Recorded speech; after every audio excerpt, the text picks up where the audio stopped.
Well, we are all watching with great concern what's happening in Syria, and I think our own government's kind of embroiled in something that just, quite frankly, this administration doesn't know how to handle it.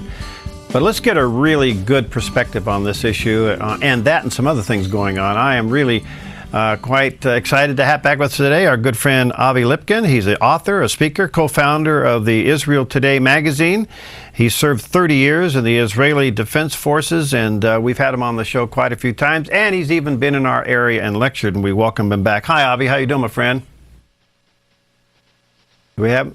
Great to be on your show again, and I might be back in your neck of the woods in October, November. Oh, good. Well, we look forward to you, and we'll have you in the studio when that happens. That would be great. Okay. Hey, listen, give us your take on this whole Syria mess and how we're handling it. Okay, I tell you what we're going to have to do. We're going to have to reconnect with him. I apologize for that. And we got a little bit of a Skype issue. We'll have our tech crew redo that. I do want to talk to him about Syria. Syria is obviously one of those areas now that has received unbelievable attention.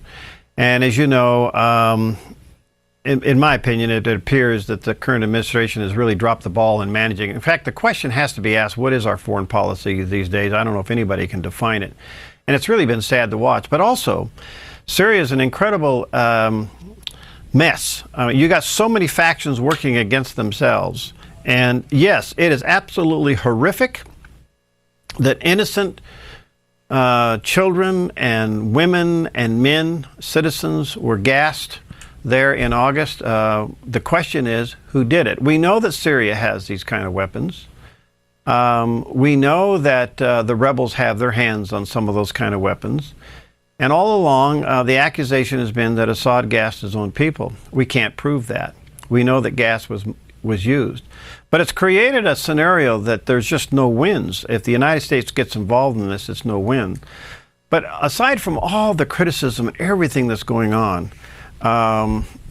it is such a mess that it's hard for us to really figure out what is the right thing to do. However, the polls are very significant. The last one I saw was just yesterday that still 72% of Americans feel that we should not be involved in Syria.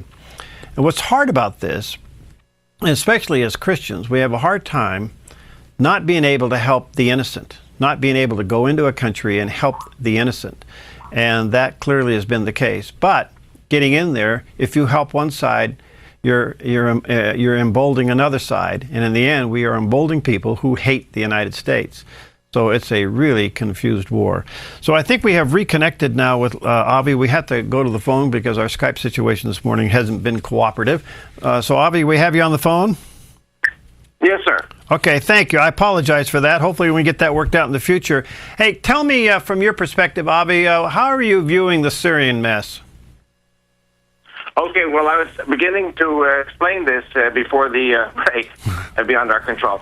There are four levels to the Syrian tragedy. Of course, you have humanitarian tragedy, and that's something that all Americans can relate to, whether it's in favor of the Shiites or in favor of the Sunnis or in favor of the Christians who are being annihilated by both sides. But there are three other sides to the conflict that people are not watching. The first thing is, and you alluded to this before you got me onto the air, and that is that there are people who hate America. And let me explain this. The war in Syria is part, really, of a continuing war of 1,400 years. It's kind of like the Catholic-Protestant wars of Reformation, but 1,000 times worse. And the Sunnis and the Shiites, they both hate America. They're both Muslim, and they both believe that Islam is going to conquer the world. The only question is, do they believe that their Islam is the one that's going to do the conquering? Meanwhile, they're self-destructive and killing each other. So this is 1,400 years of history. Second level that I wanted to talk about is that Israel is facing a tremendous quandary here regarding the Iranian nuclear threat. The Iranian nuclear threat is referred to in my book, my third book, I have six, Islamic Threat Updates Almanac in 2003. In other words, the Iranian nuclear project is nothing new, but it is rapidly approaching production capabilities. And the plan is not to produce one bomb. Their plan is to produce dozens, if not hundreds of warheads. And the Iranians today are capable of hitting Saudi Arabia, which is an ally of the United States, the Gulf states, Israel, Turkey, American military bases throughout Europe and Turkey. If this Iranian threat is not a threat to Israel alone, this is a threat to the human race. And we have a bunch of crazy leaders who happen to be Shiites, and they are allied with Bashar al-Assad, who's a Shiite. So the war takes on, and this whole conflict takes on another dimension. So you have the dimension of Syria alone, or Syria, Lebanon, Iraq. Then you have the dimension of Iran with the nuclear threat. And the third dimension is the possibility of a world war between Russia and the United States, because Russia, China backed Iran, the U.S. and NATO, Europe backed the Sunnis and the rebels in Syria. So this is something that could spiral out of control. You have to remember that America, for the last 10, 20, 30 years, ever since George Herbert Walker Bush left the White House, the American military has been cutting back and closing bases and radiating how shall I say, an impression of weakness. The Russians, the Chinese have been building their militaries, and they smell blood in the water. America is projecting weakness. So it may be that, America is still, God willing, is the strongest power on the earth. But the impression in China and Russia is that America has become a paper tiger.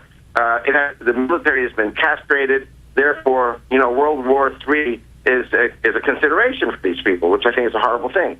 And we should forget that World War I started because one bullet killed Archduke Ferdinand, the Austrian prince in Serbia. And when the Austrians demanded the extradition of the Serb and declared war on Serbia, the Russians, allies of the Serbs, declared war on Austria. Therefore, the Germans declared war on Russia. Therefore, the English and the French declared war on Germany and Austria. And so this is a domino. And we're looking at the potential of many dominoes in the Middle East today. All right, let me just go back a little bit on some of this stuff, Avi. Do you think if we were to go in, if we actually went in and did some kind of a military operation, what would that do? Well, firstly, you have to understand something, in my opinion. I personally don't think for a moment that American troops should be on the Syrian soil. Right. What I'm saying, if indeed the President of the United States decides to launch Tomahawk missiles to hit very specific targets, there is a possibility that Bashar al-Assad would not retaliate against Israel. But on the other hand, you've got a crazy group called Hezbollah. You have a crazy group called the Iranian leadership. And Bashar al-Assad is allied with these people.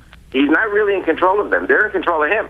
And so if their approach is to declare war on Israel, then this will escalate to the next level, which is Iran-Israel.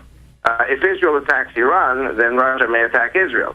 Because Iran is an ally of Russia, and Russia is going to stand with them. China is going to stand with them. So I don't think you will see American troops on the ground. I think that for better or for worse, probably for worse, Al-Qaeda is going to defeat Bashar al-Assad. It's just a question of attrition, a question of time. And Bashar al-Assad can launch as many chemical weapons as he wants. But you have jihadi Al-Qaeda people pouring into Syria all the time. And eventually they will outnumber the Bashar army, and even with the Iranians helping them. Well, as you well know, the relationship between at least this administration and Israel has not been anything but friendly. And what I did find interesting is that nowhere during this potential conflict did we see any kind of dialogue between the United States and Israel as it relates to what the effect would be of an attack in Syria upon Israel. Oh, no, I disagree with you, sir. The Israeli military is totally coordinated with the American military. You're not going to hear about it, and I'm not going to hear about it. But I'm just telling you, Israel marches in lockstep with the United States military. Okay, so at what point would Israel then have to look past the Syrian strike and make sure that that Iran wouldn't strike in the shadow of that? Well, like I said before, there is no way to know. You're dealing with irrational people. Okay. The Muslims, whether they're Sunnis or Shiites, they're irrational. And because they're irrational, you have to learn to expect the unexpected. So Israel, and I believe the United States in coordination with Israel, are ready for any crazy behavior that might take place. And like I said before, if Bashar al-Assad launches chemical weapons and kills 1,300 or 1,400 people, I mean, that's a horrible thing. All right, let me take... when the nuclear bomb of Iran is flying, tens of thousands, hundreds of thousands, millions of people could die. All right, let me take a break here, Avi. When we come back, I want to talk about Christian persecution in that area as well. We'll be back in just a few moments with our special guest, Avi Lipkin. Okay, we're back with Avi Lipkin, and he's giving us an update on all kinds of things, and in particular at the moment here, what's happening in Syria. Avi, I do want to get to some other things, but I'm just curious. I know you track Christian persecution. What's it like in that region now? Well, it was bad before, and it's worse now. Let me first give a very quick overview of Saddam Hussein and Bashar al-Assad. The two of them have a political party known as the Ba'ath, B-A-A-T-H. The Ba'ath is a socialist party. It's quasi-socialist, quasi-communist, quasi-Nazi. The important thing is that the Ba'ath Party of Iraq under Saddam Hussein and the Ba'ath Party of Syria under Bashar al-Assad are not Islamic parties. They are like communist parties or socialist parties. The reason I don't say communist is because they actually protected the Christians of Iraq. Saddam was a defender of the Christians. Saddam was and Bashar al-Assad is the defender of the Christians. Syria today is a country of 10% Alawites, which is Bashar al-Assad's group, 10% Christians, that's 20%, and then you've got certain Sunnis, and you've got a group called the Druze, and you've got a group called the Kurds, and these people are all minorities in Syria together. They make up about 50% of the population. The remaining 50% are Sunni Arabs who wish to annihilate not only the Christians and the Kurds and the Druze, but they also want to annihilate their fellow Sunnis who are traitors and infidels working with Bashar al-Assad. And so what's happening is wherever the Al-Qaeda win, wherever the Jabhat al-Nusra win, they annihilate the Christians wherever they can find them because they're part of the Bashar al-Assad regime. Wow. The Vatican's gotten in on this a little bit. They're reporting 100,000 a year killed because of their faith. Are those numbers that big? Well, let's look first at what Christians you have in the Middle East. Egypt has 10 million Coptic Christians out of a total population of 90. So it's 10 million Christians, 80 million Muslims. And a lot of them are being killed. I don't know numbers, but it's not good. And they're kidnapping Christian girls. It's not just the killing. It's the kidnapping of girls, forcing them to marry Muslim men, getting them impregnated. And if they try to escape, they kill them, they kill their family too. That's the situation in Egypt. In Syria, you have 2 million Christians. Lebanon, you have like 2 million Christians. And Iraq, you have like 1 million. That's 5 million. They're surrounded by about, I would say, well, Syria is 20 million people. 2 million are Christian and 2 million are Alawites. The rest are Sunnis pretty much. And like I said before, it's very hard to pin on a figure, say 100,000. But what we do know is wherever the Jabhat al-Nusra go, wherever the Al-Qaeda goes, they will annihilate any Christians they find. And so it's actually quite ironic. I think I've spoken about this on your show. I'm working to form a Judeo-Christian political party in Israel, and because I'm doing that, I'm meeting with Arabic-speaking Christians as well. So many of them are Catholic, many of them are Greek, Orthodox, or Armenian, or other groups.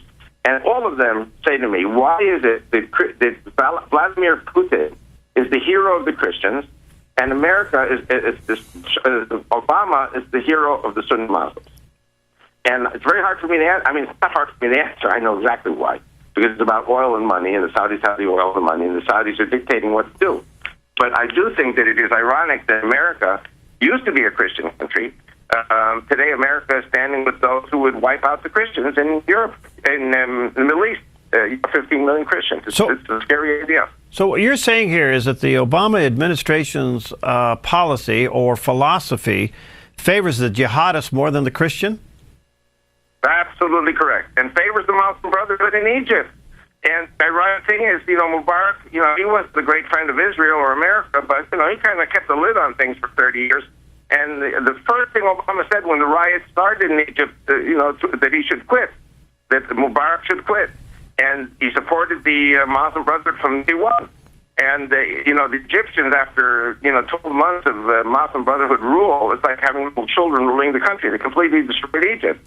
And so the military, which has its brain screwed on right, deposed, Morsi, and yet President Obama keeps supporting the Muslim Brotherhood. What's going on there? What was your thoughts on Putin's op-ed piece in the New York Times day before yesterday? And even at the end of that op-ed, he quotes his faith, supposedly, saying we're all equal, but we're different. I mean, I believe he's a Russian Orthodox, but are you telling me that he is now going to end up being the hero of the believers in that region? Correct. Let me say another thing. As a student of history, especially American history, I don't know if you remember, sir, there was a Frenchman by the name of Alexis de Tocqueville in 1840, and he wrote a book called Democracy in America.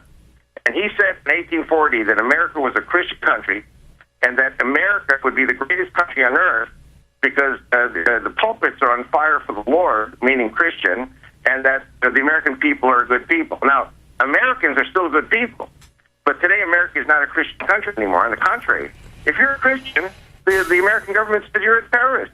If you're a Bible fundamentalist believer like you and I are, we're mentally insane. And so this country is steering away from Christianity, steering away from Judaism and Christianity, steering away from the Bible, steering away from God, steering away from Jesus Christ. If you are part of that, then you are part of the downfall of the United States of America. Yeah, so, Alexis de Tocqueville, just one more sentence. Alexis de Tocqueville saying what made America great was its Christianity. Today, Christianity has fallen in America. The Russians, Vladimir Putin said that, what made Russia great is Christianity. So he's talking like Alexis de Tocqueville in 1840.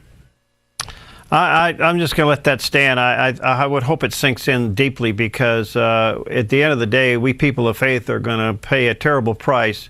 And I believe it's even scriptural because we're the ones that have to repent and get right with God and turn this thing around. Hey, let me jump over to the Million Muslim March that was overrun by 2 million motorcyclists. What's your take? Well, you know what? I love these motorcyclists. I love America. I love the Christians. And actually, I heard that only 200 Muslims showed up. Wow. That was on I don't know how many, but I heard that, I don't know if it was 2 million motorcyclists, but I did hear there were only 200 Muslims. They chickened out. And, I have to tell you something. I speak in churches all over the United States and all over the world, as you know.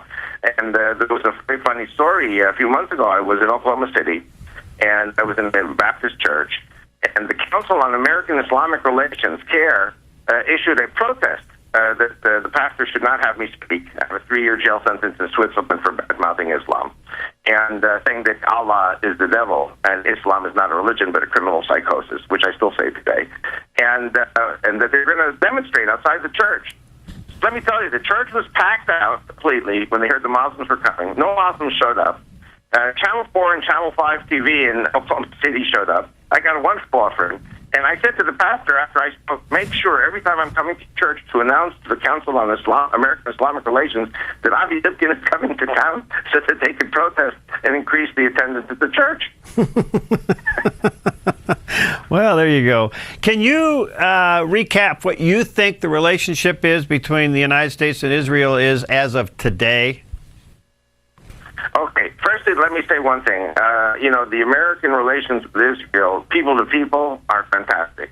I still do believe that 2/3 of the American people are Christians of all denominations. What I think is that you have a hijacking of the Judeo-Christian American agenda by this minority in the media and in government. But the people themselves, on a people-to-people basis, love Israel. Israel is the apple of God's eye, and if you're a Christian, you cannot go against the apple of God's eye, especially if you're grafted into the Jews. Mm-hmm. I mean, if you're Christian and you believe in the New Testament, Romans 9-11 says that Christians are grafted into the Jews. I mean, it's no-brainer. So the American people, I believe 2/3 of them do love Israel. You look at the polls, and consistently the people are with Israel. The American military is with Israel. The American military marches in lockstep with the Israeli military, or shall I say vice versa. The only problem is and by the way, the legislature, the Senate and the House of Representatives are overwhelmingly in favor of Israel. Our only problem, or shall I say our only 2 problems, are the executive, which is the president, the White House, and the other is the State Department, which has always been Arabist. Well, I think I think you're absolutely right with that description. The question is, does Netanyahu and the Israelis know that this is an administration issue and conflict more than it is an American issue and conflict? You know what? let me tell you a little story. I don't know if we did this on your last show or the show before, but my wife, Rachel, who is from Egypt and speaks Arabic as her mother tongue. I got about a minute. Picked up a broadcast. Huh? I got about a minute, so go for it. Where she picked up an Egyptian TV broadcast where the Egyptian foreign minister was saying that Obama swore to him during his visit in 2009 that Obama was a Muslim, his father is a Muslim, his stepfather is a Muslim, he was raised in a mosque and a madrasa until age 11, which makes him a Muslim, and he swore that he would destroy Israel when the American economy was back on track and Obamacare was completed. And so the Prime Minister's office called my wife and spoke to her. So, the Prime Minister's office is closed. Wow. Well, Avi, thank you. We look forward to getting some of these technical things worked out. We'll get you back on Skype, but you're going to be here in about a month or so, and we look forward to having you live in the studio with us, my friend. Thank you so much for your diligence and staying on top of this stuff. You are a true statesman, and we look forward to having you in the studio. God bless you, and God save America. Amen to that one. Thank you so much. All right, Avi Lipkin with us today, and we'll let you know what his speaking arrangements are when he comes into the area, so that you may want to attend to one of his lectures. All right, have a great time. Over the weekend. We'll see you next time on Focus Today.